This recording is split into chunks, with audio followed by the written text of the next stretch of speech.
నమస్కారమండి. మన డీప్ డైవ్కి స్వాగతం. ఈరోజు మనం ఒక చాలా ఇంట్రెస్టింగ్ టాపిక్ గురించి మాట్లాడుకుందాం. అదేంటంటే బేసిక్గా కస్టమర్ డేటాని కేవలం దాచిపెట్టడం కాకుండా, అంటే ఏదో ఒక గోడౌన్లో వేసినట్టు కాకుండా, దాన్ని స్మార్ట్గా ఎలా వాడుకోవాలి అనేది చూద్దాం. అవును, ఇది చాలా అవసరం ఇప్పుడు.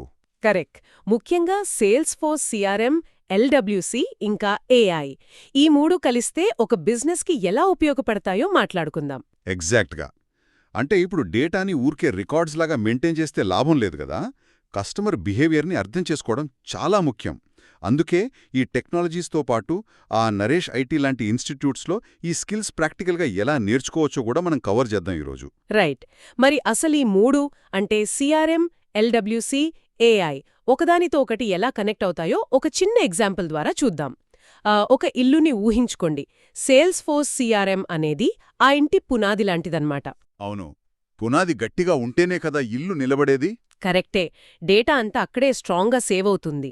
ఇక ఎల్డబ్ల్యూసి అంటే ఆ లైట్నింగ్ వెబ్ కాంపనెంట్స్ అనేది ఇంటికి ఇంటీరియర్ డిజైన్ లాంటిది. అంటే చూసేవాళ్లకి ఆ స్క్రీన్ ఎంత అందంగా, ఇంట్రాక్టివ్గా కనిపిస్తుంది అనేది ఇది డిసైడ్ చేస్తుంది. అవునవును, యూజర్ ఇంటర్ఫేస్ అనమాట బేసిక్గా. ఎగ్జాక్ట్లీ. ఇక ఏఐ అనేది ఆ ఇంట్లో ఉండే స్మార్ట్ హోమ్ సిస్టమ్ లాంటిది.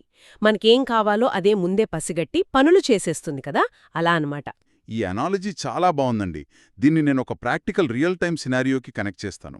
ఇప్పుడు మన నరేష్ ఐటీకే వచ్చే స్టూడెంట్ ఎంక్వైరీలనే తీసుకుందాం. జనరల్గా డేటా అంతా ఎక్సెల్ షీట్లలోనో లేక వాట్సాప్ మెసేజ్ల్లోనో చెల్లాచెదురుగా ఉంటుంది కదా. అబ్బో అవును. అలా ఉంటే ఫాలోఅప్స్ అన్నీ మిస్ అయిపోతాయి. ఏ స్టూడెంట్కి ఏ కోర్స్ కావాలో అసలు ట్రాక్ ఉండదు. అదే కదా అసలు ప్రాబ్లం. అక్కడే సిఆర్ఎం పిక్చర్లోకొస్తుంది. ఆ చెల్లాచెదురుగా ఉన్న డేటా అంతా ఒకే ప్లాట్ఫామ్ మీదకొస్తుంది.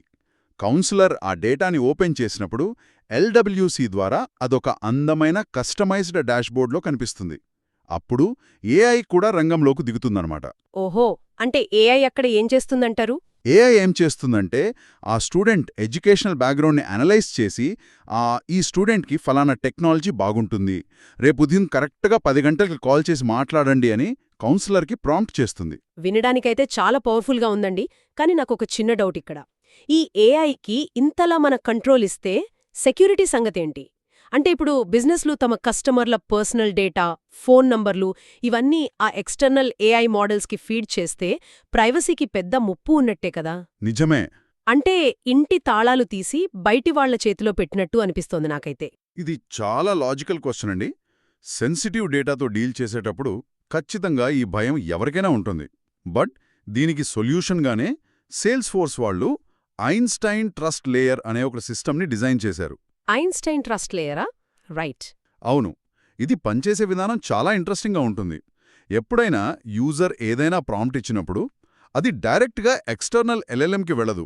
మధ్యలో ఈ ట్రస్ట్ లేయర్ ఏం చేస్తుందంటే ఆ కస్టమర్ పేర్లు, ఫోన్ నంబర్లు లాంటి పర్సనల్ ఇన్ఫర్మేషన్ని మాస్క్ చేసేస్తుంది. అంటే ఏఐకి ఆ డేటా అసలు కనపడదు. అరే భలే ఉందే. అంటే డేటా సేఫ్గా ఉంచుతూనే ఏఐ కేవలం కాంటెక్స్ట్ని మాత్రమే తీసుకుని మనకు ఆన్సర్ ఇస్తుందన్నమాట. ఎగ్జాక్ట్గా. పైగా ఇందులో జీరో డేటా రిటెన్షన్ పాలసీ కూడా ఉంటుంది. అంటే ఒకసారి ప్రాసెస్ అయిపోయిన వెంటనే ఏఐ ఆ డేటాని కంప్లీట్గా మర్చిపోతుంది, ఎక్కడా కూడా స్టోర్ చేసుకోదు. అయితే ఇక్కడ మనం ఒకటి గుర్తుపెట్టుకోవాలి. ఏంటది?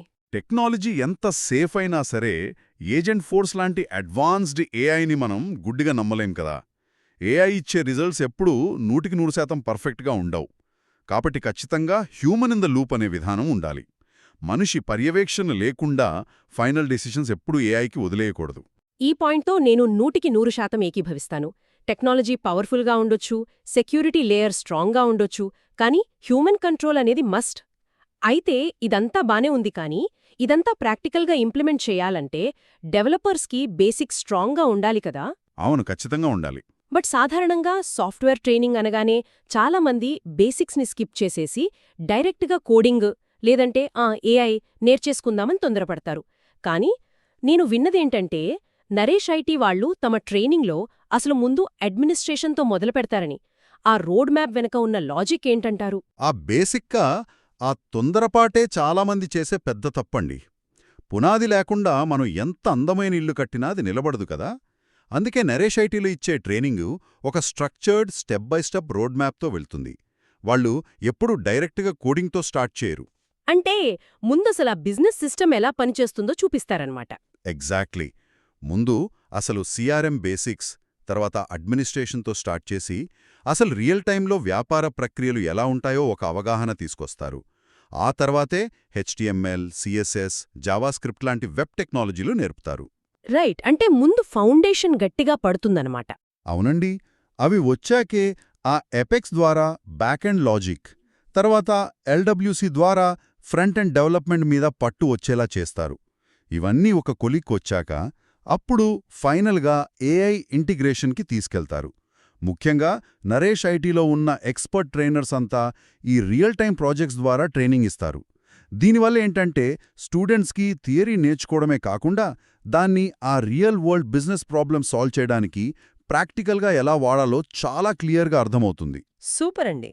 సో మొత్తం మ్యాటర్ని మనం కంక్లూడ్ చేయాలంటే ఆ కస్టమర్ డేటాని పర్ఫెక్ట్గా మేనేజ్ చేసే సిఆర్ఎం, అలాగే ఒక మంచి లుక్ అండ్ ఫీల్ ఇచ్చే ఎల్డబ్ల్యూసి, అండ్ పనులను చాలా స్మార్ట్గా మార్చే ఏఐ, ఈ మూడింటిని గనక కరెక్ట్గా ఇంటిగ్రేట్ చేయగలిగితే అది నిజంగా ఒక గేమ్ చేంజర్ టూల్ అవుతుంది. కరెక్టే. అండ్ దాన్ని సాధించడానికి కరెక్ట్ రోడ్ మ్యాప్తో కూడిన సాఫ్ట్వేర్ ట్రైనింగ్ తీసుకోవడం కూడా అంతే ముఖ్యం.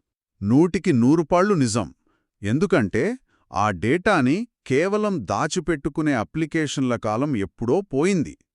ఇప్పుడంతా ఆటోమేటిక్గా డిసిషన్స్ తీసుకునే స్మార్ట్ సిస్టమ్స్దే ఫ్యూచర్. అబ్సల్యూట్లీ.